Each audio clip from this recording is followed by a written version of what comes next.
बिस्मिल्लाहिर्रहमानिर्रहीम, अस्सलाम वालेकुम। नूरुल्लाह आपकी खिदमत में हाजिर है, बल्कि इस्लामाबाद से हाजिर हूँ।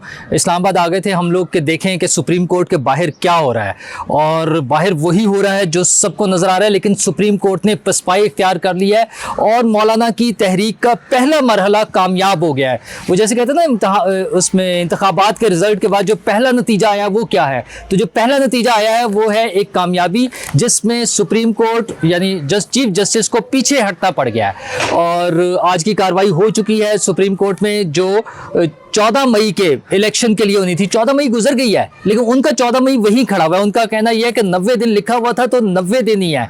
और लेकिन उन्होंने इस बात का इतराफ़ कर लिया है कि अब बॉल जो है वो हुकूमत के कोर्ट में है, और असल कोर्ट से निकल के ये जो आपको मनाजर नज़र आ रहे हैं, ये जो लोग खड़े हुए हैं मौलाना फजलुर रहमान की जमात के, पीपल्स पार्टी के और नून लीग के भी, और ये इसमें रश में वक्त के साथ साथ जो मज़ीद इजाफा होता जा रहा है, ये इस बात का गवाह है कि मामलात सुप्रीम कोर्ट के हाथ से निकल गए हैं। और ये अदालती जंग भी जो अदालत में लड़ी जानी थी, कानून और आइन की जंग थी, वो अब शाराए दस्तूर पर और इन सड़कों पे लड़ी जाएगी। क्योंकि मामलात कहाँ से ख़राब होने शुरू हुए, स्पेशली 63A की जो तशरीह की सुप्रीम कोर्ट ने, उसके बाद तमाम मामलात की ऐसी की तैसी फिर गई, और फाइनली चलते चलते इलेक्शन कराएं। एक पॉलिटिकल प्रोसेस था। आप जाके जनाब मुज़ाकरात करें, और मुज़ाकरात भी इतनी देर में कर लें, 1 घंटे का टाइम है, 3 घंटे का टाइम है, 15 मिनट में आ जाएं। ये सारी चीज़ें करके क्या नतीजा निकला? नतीजा उसके बाद ये निकला है कि आज एक बड़ा क्राउड सुप्रीम कोर्ट के बाहर खड़ा है, और उनका मुतालबा ये है कि सुप्रीम कोर्ट के चीफ जस्टिस इस्तीफ़ा दें।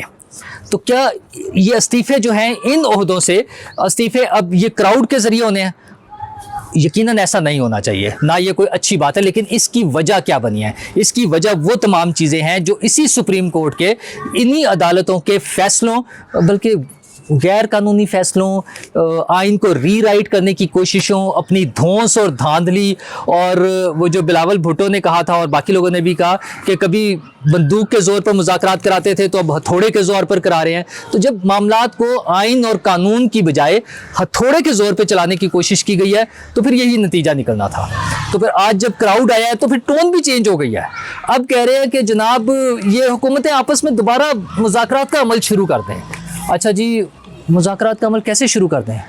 मतलब ये इख्तियार पॉलिटिकल पार्टीज़ के पास है, या ये अहकामात अदालत ने देने हैं? और अदालत किस कानून और आइन के तहत मुज़ाकरात की हिदायत देती है? पहले भी ये हो चुका है, फिर उसी पर आ रहे हैं। अच्छा, बार उन्होंने साथ ये भी कहा कि ये जो ना बड़ा मैच्योरिटी का मुजाहरा हो रहा है दोनों जमातों की तरफ से। अगेन मसला ये है कि ये दो जमातों की लड़ाई क्यों कंसिडर कर रहे हैं? जब आइन और कानून का मसला है, आपने उसमें कोई आइनी नुक्ते के मुताबिक उसकी तशरीह करके उसका फैसला देना है। लेकिन वहाँ तो मामलात ही हो रहे हैं, जज साहब, वो वकील साहब क्या कह रहे हैं, फ़लाँ वकील क्या कह रहा है। एक मुल्ज़िम पेश होता है, उसके लिए बताया जाता है कि जनाब आपको देख के बड़ा अच्छा लग रहा है, आपको गुड लक और आपको बेस्ट ऑफ लक।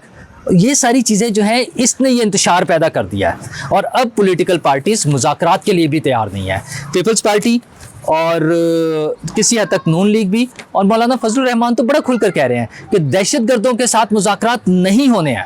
अच्छा, दहशतगर्दी के हवाले से भी वैसे तो चीफ जस्टिस साहब को और अदालत को बहुत सी चीज़ें नज़र आ जाती हैं कि पार्लियामेंट में बात हो या कोई पॉलिटिकल लीडर बयान दे दे कि हमने मुज़ाकरात करने हैं या नहीं करने, तो वो अगले दिन अदालत में इस चीज़ को लेकर बैठ जाते हैं कि आपकी तो पार्टी ने कह दिया हुआ है।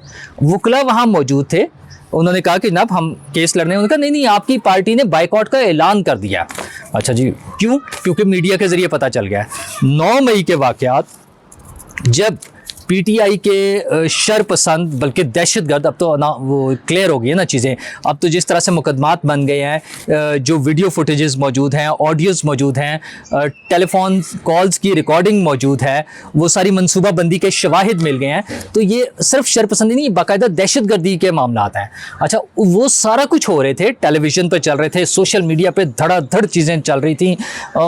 पब्लिक ट्रांसपोर्ट को आग लगा देना, कोर कमांडर हाउसेस को आग लगा देना, बिल्डिंग्स को तोड़ना, एम्बुलेंसेस को तबाह कर देना, ये सब कुछ चल रहा था और ये सब कुछ नज़र आ रहा था। लेकिन नहीं नज़र आ रहा था तो सिर्फ सुप्रीम कोर्ट को नहीं नज़र आ रहा था, जो छोटी छोटी सी बातों पे सुओ मोटो ले लेते थे, जो छोटी छोटी सी बातों पर आला हुकाम को, पुलिस ऑफिसर्स को, एडमिनिस्ट्रेशन को, सियासतदानों को, वज़रा को, वज़ीर आज़म को बुला लेते हैं, उन्हें उस दिन कुछ नहीं नज़र आया।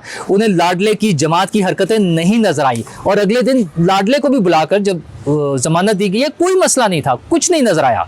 हाँ, फिर उसका नतीजा निकलना था और वो नतीजा निकल आया है। वो नतीजा है ये क्राउड, ये सामने खड़े हुए लोग, जिनके बाद सुप्रीम कोर्ट की दौड़ लग गई है, जिनके बाद अता बंदियाल साहब को पीछे हटना पड़ गया है। और वो नतीजा जो मैंने कहा ना, जैसे इलेक्शन के जब नताइज शुरू होते हैं टेलीविजन पर आने, तो बताया जाता है कि पहला नतीजा आ गया, बड़े फट्टे लगते हैं जनाब, बड़ी बड़ी वो ब्रेकिंग न्यूज़ होती है कि पहला नतीजा आ गया।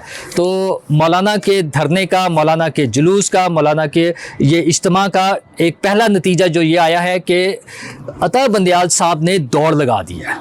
ये दौड़ ही है ना कि इलेक्शन की जो आज समाअत शुरू हुई, तो जहां लोगों को खतरा था, जो एक ख्याल किया जा रहा था कि शायद आज कंटेम्प्ट का नोटिस होगा, बल्कि प्लानिंग हुई थी। ख्वाजा तारिक रहीम साहब की ऑडियो आ गई थी कि मंडे को कंटेम्प्ट का नोटिस हो जाएगा, वज़ीर आज़म फारिग हो जाएगा, हुकूमत उलट जाएगी और फिर हम याशी करेंगे, इमरान खान शायद दोबारा इक़्तिदार में आ जाएगा।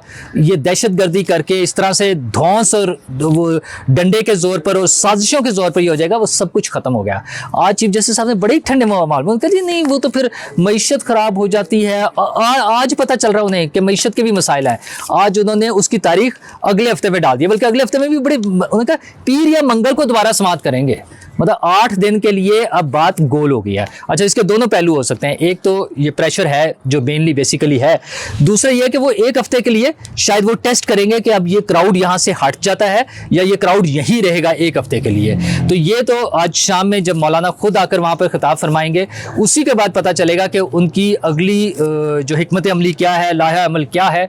मुझे नहीं लगता कि ये लोग इतनी जल्दी यहाँ से जाएंगे, क्योंकि उनका जो बड़ा मुतालबा है कि चीफ जस्टिस साहब इस्तीफ़ा दें, वो इस तरह से शायद मुमकिन ना होगा। उसमें हुकूमत भी कोशिश करेगी कि, हुकूमत ने तो ये भी कोशिश की कि वो सुप्रीम कोर्ट की बिल्डिंग तक ना आए, डी चौक पर रुक जाएं, पीछे रुके। हुकूमत ने मुज़ाकरात किए, खैर वो सारी चीज़ें जैसे भी थी, वो खुद भी हुकूमत का ही हिस्सा है मौलाना, लेकिन ये सारा कुछ वहाँ पे प्लान हुआ, वहाँ पे डिस्कशन हुई, लेकिन मौलाना के लोग वहाँ पर पहुँच गए हैं और अभी तो जमा हो रहे हैं, बड़ी तादाद में वहाँ पर आ रहे हैं। शाम तक, जब तक हमारा ये आपके पास मेरा वीलॉग पहुँचेगा, तब तक भी हो सकता है वहाँ पर एक बड़ा रश लग चुका हो और मौलाना के खिताब के बाद ये सूरत हाल वाज़ेह होगी। लेकिन एक ही असल इशू सामने नज़र आ रहा है, एक ही नतीजा सामने नज़र आ रहा है कि सुप्रीम कोर्ट को शिकस्त हुई है। असल में ये सुप्रीम कोर्ट की शिकस्त नहीं है, ये आईने पाकिस्तान की शिकस्त है, ये पाकिस्तान के अवाम की शिकस्त है और इसके ज़िम्मेदार चंद लोग हैं। वो एक मुफादात का टोला या जिसको हम ख्याल कह देते हैं, ये सारे मामला जिस तरह से उन्होंने बिगाड़े हैं, ये अब इतनी आसानी से हल नहीं होंगे। मौलाना फजलुर रहमान के पास वो लोगों की पावर है, दीगर पार्टियां भी उनके साथ हैं। आज शाम तक जो मामलात होंगे, हमें उसमें दुआ करनी चाहिए कि चीज़ें बेहतर तरीके से हल हो जाए, बजाय इसके कि यहाँ पर भी कोई इंतशार वाली बात हो, कोई लड़ाई झगड़े वाली, क्योंकि मॉब को कंट्रोल करना मुमकिन नहीं होता। ये इमरान खान साहब ने करके देख लिया है कि जब लोगों को मोटिवेट करके, लोगों को उकसा कर सड़कों पर ले आते हैं, तो फिर वो किसी की बात नहीं सुनते। खैर उन्होंने तो सुनाने की कोशिश भी नहीं ना की, मतलब ऐसा कोई शवाहिद नहीं है कि उन्होंने लोगों को रोकने की या पुरअमन रहने की कोई तलकीन की हो, कोई एफर्ट किया उनको रोकने के लिए, कुछ नहीं था। मौलाना का क्राउड किस हद तक उनके कंट्रोल में रहता है और ये मामलात खुश असलूबी से हल होते हैं या किसी और बड़े मामले की तरफ सूरत हाल चली जाती है, ये आज शाम तक क्लियर हो जाएगा। उस वक्त फिर हम आपसे दोबारा बात करेंगे। तब तक के लिए शुक्रिया।